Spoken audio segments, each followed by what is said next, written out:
बेचारी बसने से पहले ही उजड़ गई। बेचारी ये नहीं, लड़के के घर वाले हैं जिनके बेटे पे इस मनहूस का साया पड़ गया था। आफिया मारिया को कमरे में ले जाओ। नहीं नहीं, मैं यहीं बैठूं।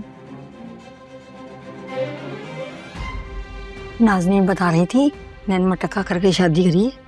हाय अल्लाह, मुझे तो बड़ी मासूम लगती है। देखने की मासूम है, बहुत तेज लड़की है। इसने लड़के को माँ के खिलाफ खड़ा कर दिया था। अच्छा है? माँ तो राजी नहीं थी शादी पर, बड़ी झगड़े करे लड़के ने, बड़ी जबरदस्ती से माँ को मनाया, मजबूरी में बेचारी ने हाँ कर दी।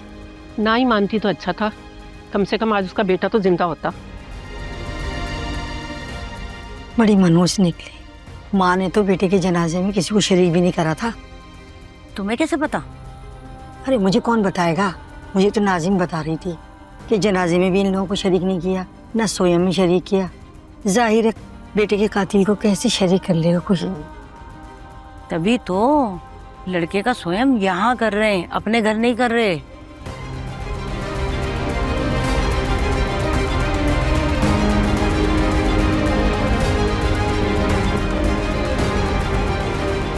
शर्म आनी चाहिए आप लोगों को। हमारे दुख में शरीक होने के बजाय हमारे जख्मों पे नमक छिड़क रहे हैं। हम तो वही कह रहे हैं जो सच है। क्या सच है? तुम भी जानती हो सादिया, क्या सच है? तुम्हारी बहन मनहूस है, मनहूस, जब तो अपने शौहर को खा गई। बकवास बंद करें अपनी, बहुत ही घटिया और नीच सोच है आपकी। ज़बान संभाल कर बात करो, तुमने तो मोहल्ले दाली का रियाज भी खत्म कर दिया। आप लोग को भी लिहाज नहीं है, ना ही हमारे दुख का एहसास है। तभी तो जो मुंह में आ रहा है वो बके चली जा रही हैं। कुछ गलत नहीं कहा, वाकई तुम्हारी बहन मनहूस है। खबरदार जो मेरी बहन को मनहूस कहा तो ज़बान खींच लूंगी आपकी। अरे सादिया, तुम तो हम पे ही चढ़े आ रही हो। घर आए मेहमानों की इतनी बेइज्जती का हक कोई नहीं है तुम्हें। अच्छा, तो आपको हक है मेरी बहन को मनहूस कहने का? जिंदगी और मौत अल्लाह के हाथ में है।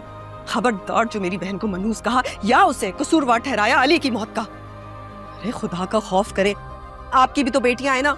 कल को उनके साथ भी ये सब कुछ हो गया तो उन्हें भी क्या आप मनहूस कहेंगी? क्या ऑल बोले जा रही है साथिया? मैं कुछ ना बोलूं और आपके जो मुंह में आए वो आप बोली चली जाए। नहीं जरूरत हमें आपकी हमदर्दी की, आप जाएं यहाँ से। अरे अरे सादिया, तुम तो बिल्कुल ही पागल हो गई हो।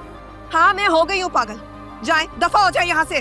चलो चलो, देखा तुमने चलो कितनी इधर से। बदतमीज है। मोहल्लेदारी का भी ख्याल नहीं है इन लोगों को।